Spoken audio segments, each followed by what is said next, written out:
Di antara nikmat yang Allah berikan kepada manusia adalah nikmat anak. Anak ini adalah karunia dan pemberian Allah Azza wa Jalla yang Allah tidak berikan kepada semua orang. Allah mengkhususkan sebagian hambanya dengan anak, bahkan anaknya laki-laki aja. Ada yang anaknya semuanya perempuan, yang orang tua nggak bisa milih. Oh, sekarang ini kan ada usaha, betul, dari dulu manusia berusaha,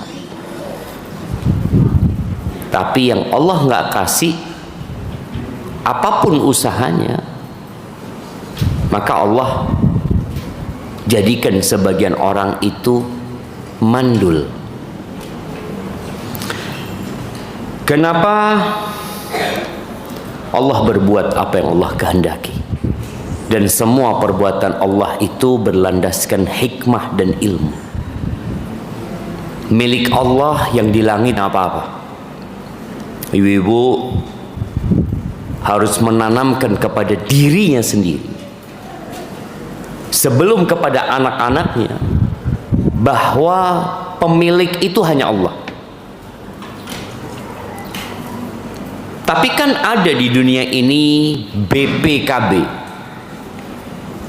ada SHM, ada sertifikat kepemilikan. Nah, tapi kita tahu kepemilikan itu sementara. Makanya kita melihat rumah yang kita tempatin itu 100 tahun yang lalu punya siapa, 200 tahun yang lalu milik siapa, 1000 tahun yang lalu punya siapa rumah yang kita tempatin sekarang, dan 100 tahun ke depan kira-kira siapa yang akan nempati tempat kita ini. Kita tahu kita nggak punya apa-apa.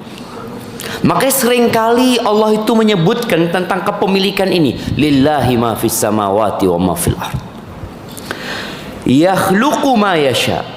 Allah menciptakan apa yang Allah kehendaki, bukan apa yang kita maui.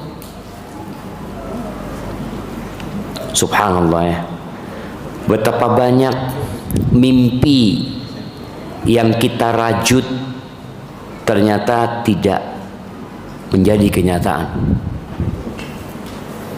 Itulah kehidupan dunia. Lalu kata Allah, yahabu liman yasha inatha.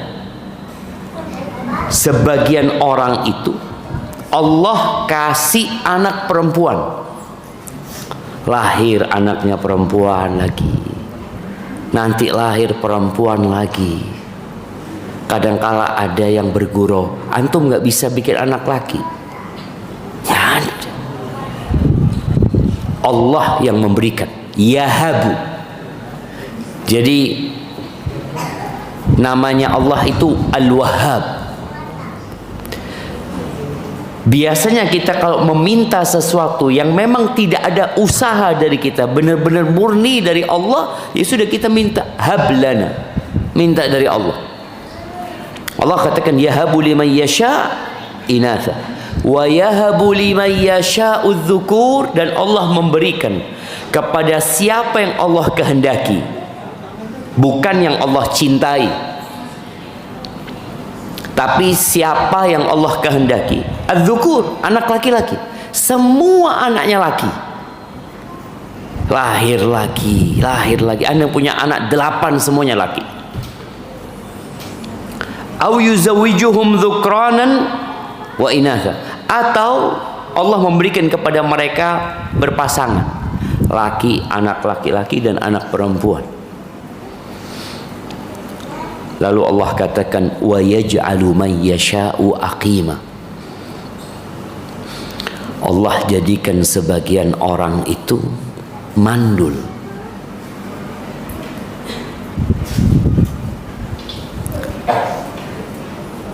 Subhanallah. Kalau bicara sebagian orang mandul itu, Manusia nggak tahu. Ketika dia menikah, artinya seorang wanita menikah dengan seorang laki-laki, Allah telah tanamkan di diri manusia itu kecintaan kepada anak. Makanya kalau ada istilah nikah tanpa anak, mereka sedang menyelisihi fitrahnya sendiri, maka hidupnya akan menderita. Tapi ternyata setelah berjalan, udah 5 tahun menikah, 6 tahun menikah, 20 tahun menikah, 30 tahun menikah, yang diharapkan tak kunjung tiba. Itulah Allah Azza wa Jalla, bahwa sejatinya manusia nggak punya apa-apa, tidak mampu berbuat apa-apa kecuali yang Allah membantu dan memudahkannya. Para nabi berdoa minta anak. Nabi Ibrahim, Rabbi habli minas salihin. Ya Allah, karuniakan kepada aku anak keturunan yang soleh. Minta Nabi Ibrahim, nggak dikasih.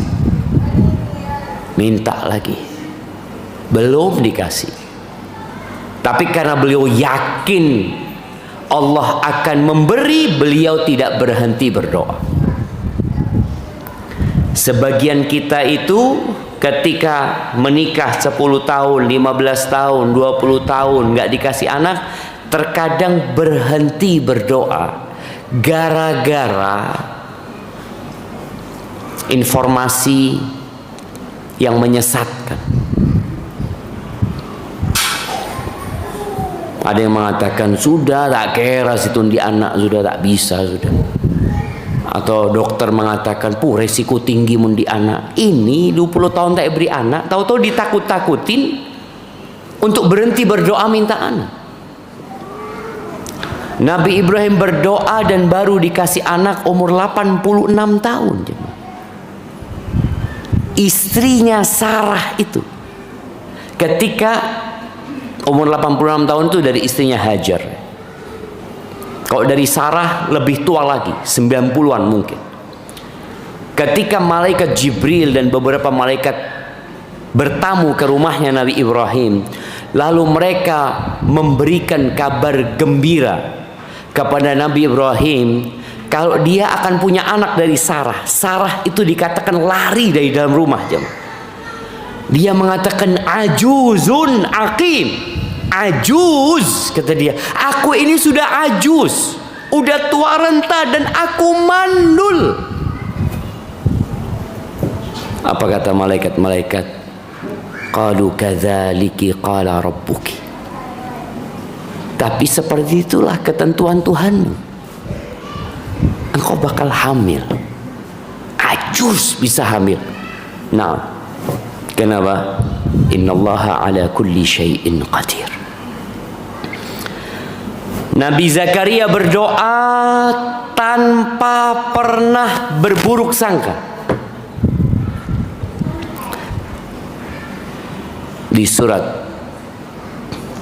Maryam Allah mengatakan dzikru rahmati rabbika 'abdahu Zakaria idz nada rabbahu nidaan khafiyya qala rabbi inni wahana al-'azmu minni washta'ala ar-ra'su shayba wa lam akun bidu'aika rabbi syaqiyya. Ketika Nabi Zakaria doa sembunyi-sembunyi, dia panggil, dia katakan sama Allah, Rabbi inni wahana al-'azmu minni, ya Allah, tulangku sudah lemah, tulangku ini sudah keropos ya Allah, dan rambutku semua sudah menyala dengan uban. Umur 100 tahun Nabi Zakaria berdoa, terus berdoa. Tapi beliau mengatakan, aku nggak pernah kecewa ya Allah dengan berdoa dan memohon kepadamu ya. Ya Allah, jemaah, nggak boleh kita itu berhenti berdoa. Nggak boleh kita berburuk sangka sama Allah, kayaknya Allah nggak mau kasih. Sedangkan Allah mengatakan, ud'uni astajib lakum. Kata Allah, kalian minta sama aku, berdoalah, memohon kepadaku, pasti aku kabulkan. Tapi sebagian kita keyakinannya kurang. Nabi kita Muhammad alaihi salatu wassalam kepingin punya anak laki, anaknya perempuan, yang hidup 4 perempuan, meninggal 2 laki-laki, masih belum balik di kota Mekah. Di kota Madinah, di akhir-akhir kehidupan Nabi SAW, Nabi punya anak dari Maria Al-Qibtiyah. Ketika beliau punya anak satu, kota Madinah dikasih tahu sama Nabi SAW. Beliau mengatakan, alhamdulillah aku dikasih anak sama Allah, tadi malam aku kasih nama Ibrahim. Ngomong lagi, ngomong terus. Ketika beliau bergembira dengan anaknya, Allah cabut nyawa anak itu. Ahibati fillah, itulah kehidupan. Anak ini nikmat, karunia ilahi.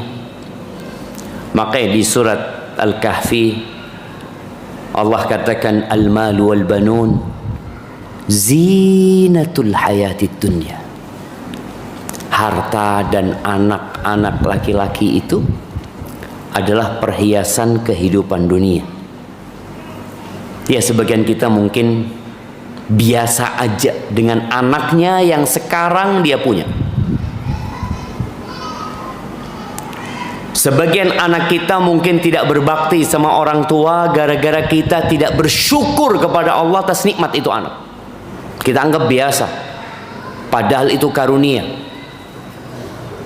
Orang yang gak punya anak ingin punya anak, bahkan ratusan juta dia keluarkan demi dia punya anak. Yang dikasih anak gak bersyukur sama Allah.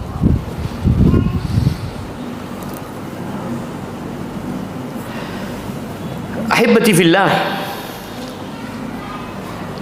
Tapi ternyata anak itu juga fitnah. Jadi bukan hanya nikmat, ada yang nikmat membawa petaka. Berapa banyak yang anaknya mengantarkan orang tua kepada penderitaan. Allah Azza wa Jal berfirman di surat At-Taghabun ayat 14-15. Allah mengatakan, ya ayyuhalladzina amanu inna min azwajikum wa auladikum aduwwan lakum fahdharuhum. Kata Allah Azza wa Jalla, wahai orang-orang beriman, sesungguhnya ada di antara istri-istri kalian, di antara pasangan-pasangan hidup kalian, dan anak-anak kalian yang merupakan musuh buat kalian. Allah katakan adu. Allah berfirman tentang iblis dan syaitan, inna hadza aduwwun laka wa li zaujik. Nih, musuh buat engkau dan istrimu. Allah mengatakan itu kepada Nabi Adam ketika beliau di surga. Ini musuh buat engkau dan buat istrimu. Dan Allah mengatakan kepada orang-orang beriman, sesungguhnya ada sebagian dari pasangan-pasangan hidup kalian, istri-istri kalian dan anak-anak kalian, aduwwan lakum, musuh bagi kalian. Fahdharuhum, hati-hati sama mereka. Bismillah.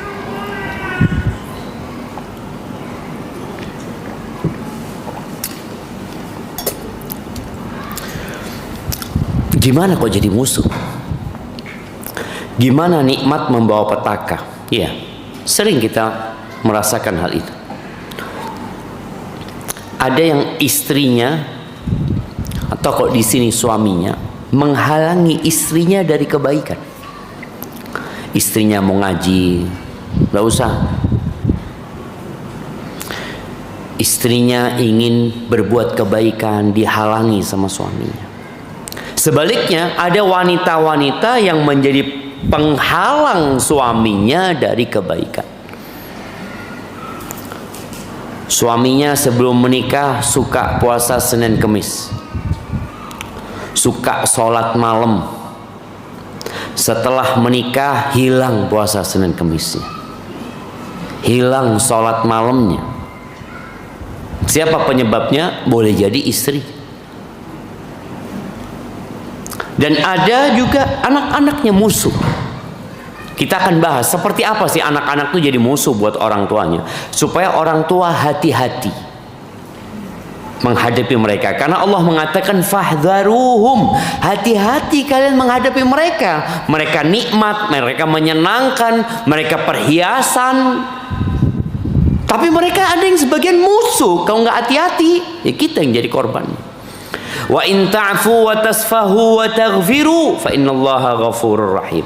Kalau kalian memaafkan, kalian tidak memberikan hukuman kepada mereka atas kesalahan yang mereka lakukan, atas bisikan-bisikan, ajakan-ajakan keburukan yang diperbuat oleh pasangan hidup kita atau anak-anak kita, wa taghfiru, dan kalian ampuni mereka, sesungguhnya Allah itu Maha Pengampun dan Maha Pengasih. Lalu Allah katakan, innama amwalukum wa auladukum fitnah. Kata Allah, sesungguhnya harta kalian dan anak-anak kalian adalah fitnah. Fitnah itu ujian, fitnah itu cobaan. Wallahu indahu ajrun azim, dan di sisi Allah ada pahala yang agung sekali. Baik, ibu-ibu, ingat, ternyata wanita penghuni surga itu banyak anaknya. Dia suka melahirkan. Apa bahasa Maduranya perempuan yang subur itu? Merti. Iya. Apa? Merti. Merti. Iya. Anak tadi kasih tahu sama teman, merti. Dan Nabi SAW menyebutkan hal itu. Beliau mengatakan kullu waludin wadud. Ketika beliau mengatakan ala unabbiukum binisaikum min ahlil jannah, kalian mau nggak aku kasih tahu istri-istri kalian yang bakal menjadi bidadari-bidadari surga? Kullu waludin wadud. Dia adalah wanita, ya tadi, merti, yang istilahnya orang dulu itu suaminya ngelemparkan sarung ngandung. Ada yang kayak gitu kan? Masya Allah. Dia mau, suaminya mau punya anak lagi, dia siap. Anaknya besar dikit, suaminya mau nambah anak, siap. Kan sekarang enggak, banyak perempuan sekarang itu nolak. Enggak, sudah kaso, repot, ini itu situ saya nyaman. Apa? Artinya dia tidak memandang kehidupan ini sebagai bentuk pengabdian kepada Allah Azza wa Jal. Bahwa setiap kali dia hamil, setiap kali dia merasakan sakit di punggungnya, sulit tidurnya, dia berharap pahala. Tapi sebagian enggak, beranggapan bahwa itu bencana. Ketika tahu-tahu dia telat, nggak datang bulan, terus check up ternyata hamil. Apa kata diri? Ya Allah, mak bisa. Jarang berdelake nah. Cuma ucapan mak bisa itu sebagai bentuk kayaknya nggak nerima gitu. Padahal wanita penghuni surga itu ketika dia hamil lagi, kalau Allah Azza wa Jalla menentukan hal ini, ingat itu anak punya rizki sendiri. Anak itu tak ngakan recekan orang tua. Enggak. sama sekali. Innallaha huwar razzaq dzul quwwatil matin. Sesungguhnya Allah itu yang maha memberikan rizki, dan dia maha kuat dan maha perkasa. Jadi bicara anak ini, maka berusaha para wanita ini untuk banyak anak. Bicara capek, lelah, ada perhitungannya. Makanya usahakan setiap kita melakukan sesuatu itu diniatkan mencari keridhaannya Allah. Karena ada orang tua yang dia itu menghalangi putrinya yang sudah menikah untuk endi anak benyak. Sudah cukup cek nambah boleh. Todus. Todus kah siapa? Malu sama siapa? Ada orang tua yang menjadi penghalang. Padahal Rasulullah sallallahu alaihi wasallam mengatakan, tazawwajul waludal wadud fa inni mukathirun bikumul yaumal qiyamah.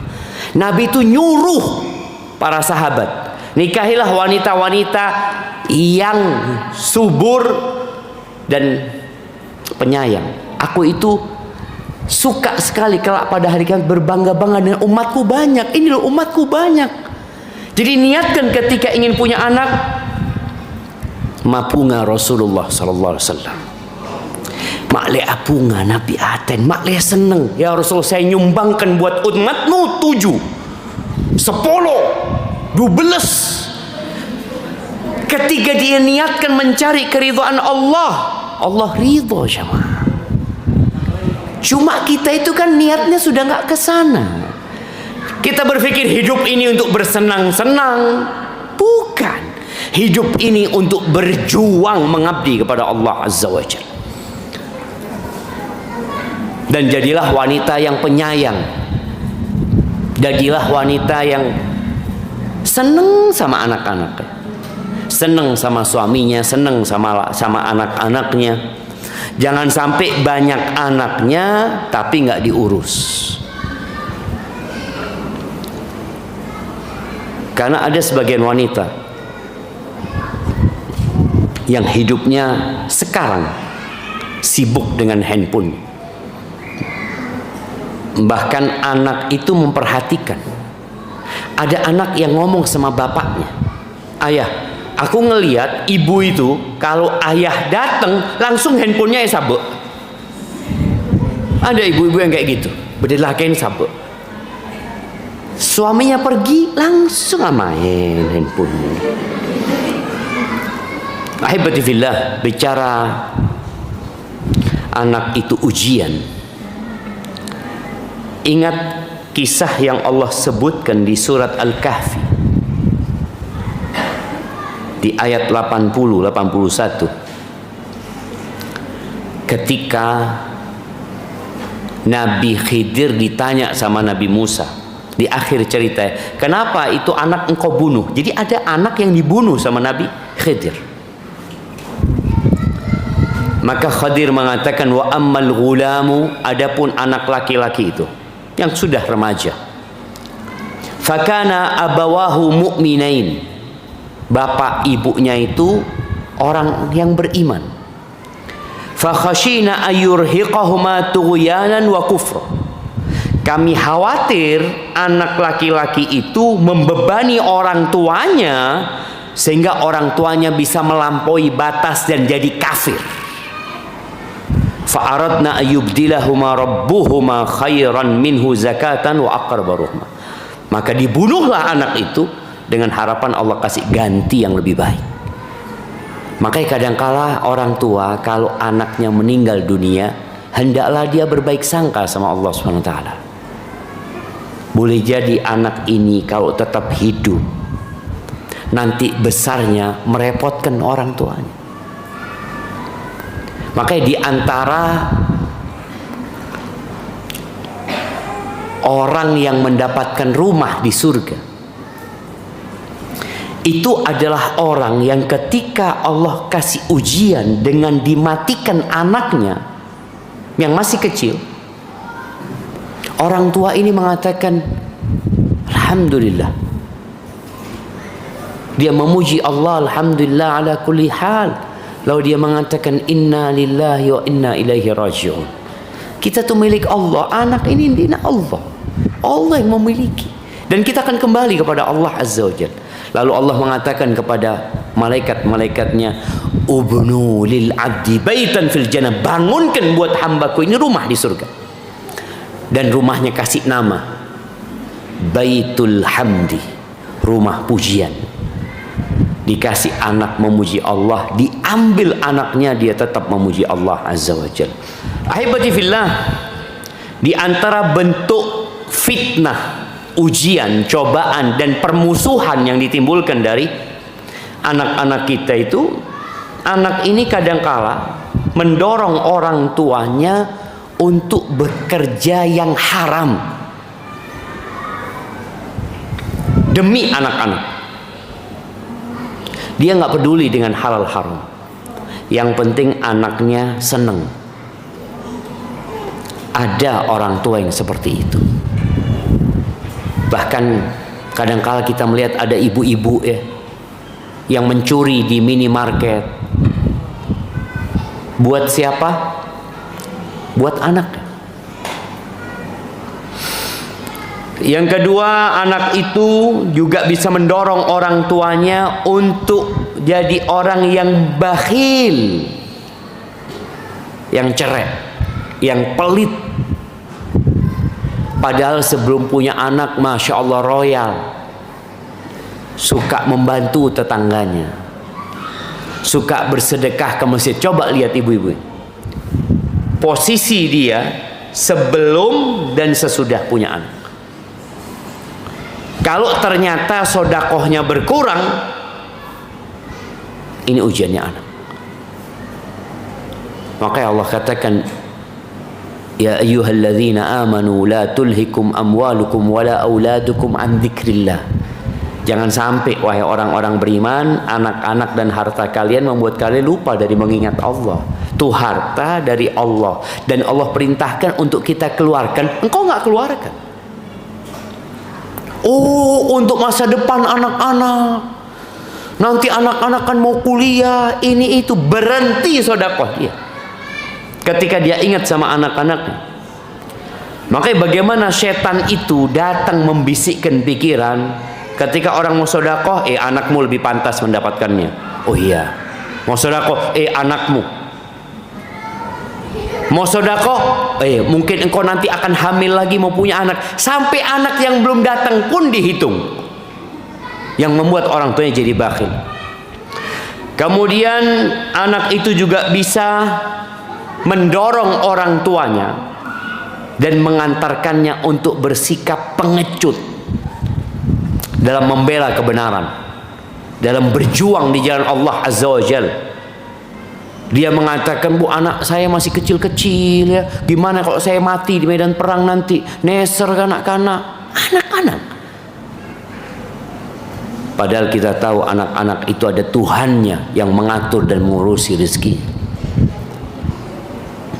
Kemudian anak itu juga dapat membuat orang tuanya sakit keras, mentalnya, jiwanya, dan juga fisiknya.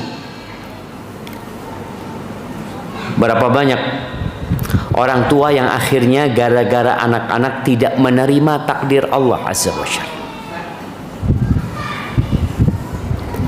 Maka disebutkan dalam sebuah hadis yang diriwayatkan oleh Al-Imam Ahmad bin Hanbal, innal walada mabkhalatun majbanatun majhalatun mahzanah. Ternyata anak itu, kata Nabi SAW, adalah sumber kebakhilan, sumber kepengecutan, sumber kebodohan. Orang tua ini jadi bodoh gara-gara anak. Nggak mau belajar ilmu agama, melakukan tindakan-tindakan yang haram, mahzanah, dan anak itu menjadi sumber kesedihan buat orang tuanya. Maka buat para orang tua, ibu-ibu khususnya, yang mungkin sebagian ibu-ibu mengeluhkan dalam pendidikan anak-anaknya karena tidak dibantu oleh suaminya. Dia merasa suami anak nggak peduli sama anak-anak, dia sibuk cari fulus. Nah, nanti suaminya akan dihisap sama Allah SWT. Tapi engkau pun akan dihisap. Karena anak-anak itu amanah. Ketika suami berangkat kerja, siapa yang harus ngurusin anaknya? Ibunya. Makanya kalau kita melihat status sosial di masyarakat, bapak itu adalah kepala rumah tangga. Ibu itu adalah ibu rumah tangga. Walaupun ibunya guru, walaupun ibunya bisnismen, walaupun ibunya wanita karir, status yang lengket yang tidak bisa dilepas adalah ibu engkau. Engkau punya tanggung jawab sama anak-anak. Kata Nabi alaihi salatu wassalam, kullukum ra'in wa kullukum mas'ulun an ra'iyatih. Setiap kalian adalah pemimpin dan setiap kalian akan dimintain pertanggungjawaban atas apa yang dia pimpin. Wal amiru ra'in, namanya raja, gubernur, presiden, dia pemimpin. Wal rajulu ra'in ala ahli baitih, dan seorang laki-laki pemimpin terhadap keluarganya.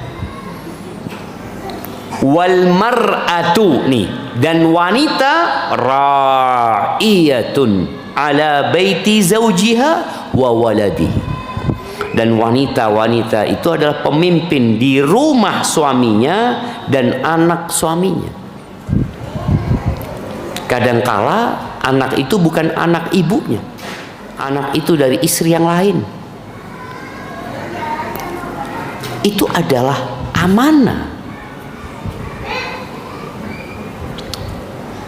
Ada istilah bahwa ibu tiri itu jahat. Maka Nabi mengingatkan, engkau pemimpin, engkau dikasih amanah loh, anaknya suami. Apalagi kalau anaknya itu lahir dari perutmu sendiri. Jadi nggak ada alasan, oh suami nggak ikut mendidik. Udah engkau didik full. Sampai ada seorang laki-laki, dia cerita sama anak. Dia mengatakan, Ustadz, anak banyak melakukan kesalahan dalam kehidupan ini, tapi alhamdulillah, anak nggak salah pilih istri. Enggak.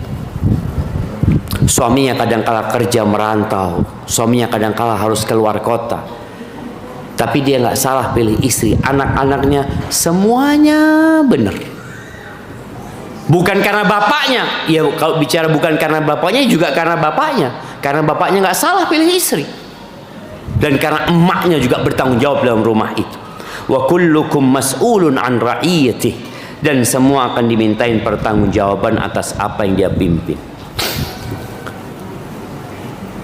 Ingat Nabi Ibrahim ketika belum punya anak, doanya minta anak, Rabbi habli minas salihin. Ketika sudah dikasih anak, doanya lain. Beliau doanya, wajnubni wa bani an na'budal asnam. Ya Allah, hindarkan aku dan anak keturunanku dari menyembah berhala. Rabbi ja'alni muqimas salah wa min dzurriyyati. Ya Allah, jadikan aku orang yang mendirikan salat dan dari anak keturunanku. Sekarang doanya semua ada anaknya. Kenapa? Ya itu sebagai bentuk tanggung jawab. Engkau sudah dikasih anak, engkau punya kewajiban mendidik, engkau minta sama Allah. Jangan minta buat dirinya sendiri, mintakan buat anak-anaknya. Ini sebagai bentuk tanggung jawab kita. Karena jalan pintas dalam pendidikan anak-anak itu ya minta sama Allah. Karena Allah yang memberikan hidayah kepada mereka. Rabbana hablana min azwajina wa dzurriyyatina qurrata a'yun waj'alna lil muttaqina imama. Dan jamaah rahimakumullah, jangan sampai kita mati ternyata dalam menjalankan tugas sebagai ibu. Ibu-ibu ada yang berkhianat kepada suami. Bukan berkhianat berzina, tapi sibuk di rumah dengan sesuatu yang bukan kewajibannya. Dan terakhir, mulailah bermuhasabah. Apakah amanah yang Allah berikan kepada kita sudah kita jalankan dengan baik atau belum? Kalau ternyata belum, dan ada anak-anak kita yang jadi tidak benar gara-gara ibunya dahulu tidak mendidik dengan benar, engkau perlu beristighfar dan bertobat kepada Allah, serta meminta maaf kepada suamimu.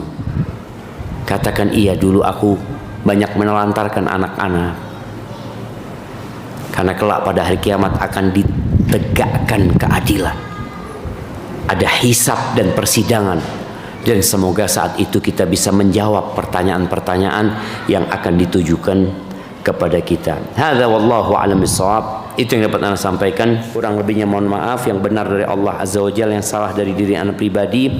Allah dan Rasulnya terbebaskan dari kesalahan itu. Subhanakallahumma bihamdika asyhadu an la ilaha illa anta astaghfiruka wa atubu ilaik. Assalamualaikum warahmatullahi wabarakatuh.